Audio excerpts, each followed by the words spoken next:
Orang yang jelas-jelas tidak mampu itu punya hak dibantu, tapi ini tidak. Dibikin celah pinjol supaya mereka secara sistemik terbelit utang dan tidak bisa bayar.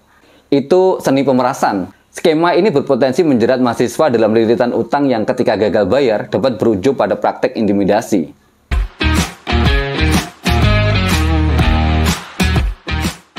Kebijakan Institut Teknologi Bandung atau ITB yang menyediakan skema pembayaran uang kuliah tunggal berupa cicilan plus melalui platform pinjaman online Dana Cita disebut pengamat pendidikan sebagai bentuk upaya pemerasan. Menurut Koordinator Nasional Jaringan Pemantau Pendidikan Indonesia (JPPI), Ubaid Matraji, skema ini berpotensi menjerat mahasiswa dalam lilitan utang yang ketika gagal bayar dapat berujung pada praktek intimidasi. Orang yang jelas-jelas tidak mampu itu punya hak dibantu, tapi ini tidak. Dibikin celah pinjol supaya mereka secara sistemik terbelit utang dan tidak bisa bayar. Apalagi ada intimidasi. Itu seni pemerasan, kata Ubaid, sebagaimana diberitakan oleh BBC News Indonesia pada hari Jumat 26 Januari. Sementara itu, Kepala Biro Komunikasi dan Hubungan Masyarakat ITB, Naomi Haswanto, menolak tudingan yang diungkapkan oleh Ubaid Matraji. Naomi mengatakan, apakah Pak Ubaid sudah membaca atau membuka platform Dana Cita? Di sana ada PTN dan PTS lain yang bekerjasama dengan lembaga tersebut. Selain itu, Naomi menambahkan sistem tersebut menguntungkan mahasiswa karena mendapat kemudahan dalam membayar uang kuliah sesuai dengan kemampuan. Budi, mahasiswa ITB, ini bukan nama sebenarnya, adalah salah satu mahasiswa semester akhir di ITB yang memiliki tunggakan UKT. Tak tanggung-tanggung, nilainya mencapai puluhan juta rupiah. Kini dia terancam tak bisa menuntaskan pendidikannya. Sekarang, saya lagi menunggu keputusan pihak kampus untuk mendapatkan kepastian apakah bisa lanjut. Mahasiswa ITB ini bercerita keputusan masuk ke universitas tersebut agak nekat lantaran kondisi finansial keluarganya yang tidak terlalu mapan. Kedua orang tuanya membuka usaha sendiri sehingga tak memiliki penghasilan tetap. Ketika pandemi COVID-19 melanda, usaha keluarganya goyah dan dampaknya masih terasa sampai sekarang. Tapi yang membuat Budi berkeras ingin masuk ITB, karena ada komitmen tak tertulis yang digaungkan kampus bahwa ITB tidak akan pernah mengeluarkan mahasiswanya karena masalah ekonomi. Budi mengaku cukup beruntung karena pada masa itu meskipun diberikan penangguhan, tapi tetap bisa mengikuti perkuliahan. Situasinya berubah ketika ada peraturan baru yang menyebut bahwa mahasiswa harus membayar dulu UKT setidaknya 40% untuk bisa mengikuti kelas. Kalau nggak bisa bayar, ya nggak bisa kuliah. Orang tua saya jadi harus pinjam sana-sini untuk bayar.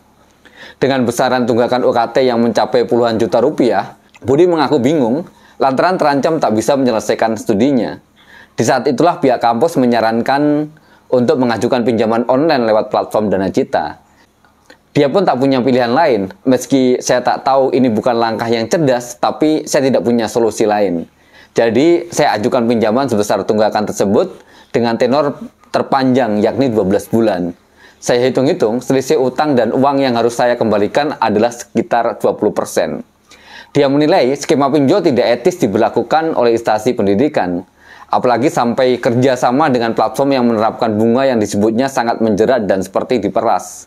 Pinjaman siswa seperti yang di luar negeri memang bisa diadaptasi, tapi pengembaliannya panjang, tidak 12 bulan, bahkan ada yang sampai 10 tahun kerja. Ini tenornya tidak manusiawi dan bunganya besar, padahal ini kan untuk pendidikan. Kini dia hanya berharap ada orang yang berbaik hati bersedia meminjamkan uang, dan sebagai gantinya ia mengganti dengan ketentuan yang disepakati bersama.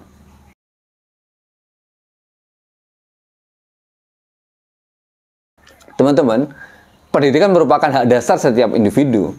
Ini diakui sebagai salah satu elemen kunci dalam pembangunan karakter dan mencerdaskan suatu bangsa. Di Indonesia, hak ini tertuang dalam Undang-Undang Dasar 1945 yang menjamin setiap warga negara berhak mengakses pendidikan. Pendidikan bukan hanya soal transfer pengetahuan, melainkan juga pembentukan karakter dan penanaman nilai-nilai kebangsaan. Melalui pendidikan, generasi muda dibekali dengan keterampilan dan pengetahuan untuk menghadapi tantangan masa depan. Pendidikan juga menjadi alat pemerataan kesempatan di mana setiap individu, tanpa memandang latar belakang ekonomi dan sosial, berhak mendapatkan pendidikan yang berkualitas. Meskipun diakui sebagai hak, akses pendidikan yang merata masih menjadi tantangan. Faktor ekonomi sering menjadi penghalang di mana biaya pendidikan yang tinggi tidak terjangkau oleh sebagian masyarakat. Selain itu, kualitas pendidikan yang tidak merata antara daerah urban dan rural juga menjadi isu penting. Permasalahan ini menuntut adanya kebijakan yang inklusif dan merata dari pemerintah. Pemerintah memiliki peran strategis dalam menjamin hak pendidikan. Hak ini tidak hanya terbatas pada penyediaan fasilitas dan struktur pendidikan, tapi juga pengaturan kebijakan yang memastikan bahwa pendidikan berkualitas bisa diakses oleh seluruh lapisan masyarakat. Kebijakan pendidikan harus dirancang untuk mengatasi kesenjangan. Ini mencakup penyediaan beasiswa dan bantuan finansial bagi pelajar dan dari keluarga kurang mampu, termasuk juga peningkatan kualitas pendidikan di daerah terpencil, serta penyesuaian kurikulum yang relevan dengan kebutuhan zaman. Selain itu, penting bagi pemerintah untuk melibatkan berbagai pihak, termasuk lembaga swasta masyarakat dan sektor swasta, dalam upaya peningkatan kualitas pendidikan.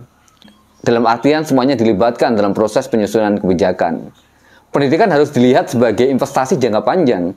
Dengan pendidikan yang baik, sumber daya manusia yang berkualitas akan tercipta, yang pada akhirnya akan berkontribusi pada kemajuan ekonomi dan sosial. Oleh karena itu, alokasi anggaran pendidikan harus menjadi prioritas, tidak hanya dalam jumlah yang cukup, tetapi juga dalam pengelolaan yang efisien dan transparan.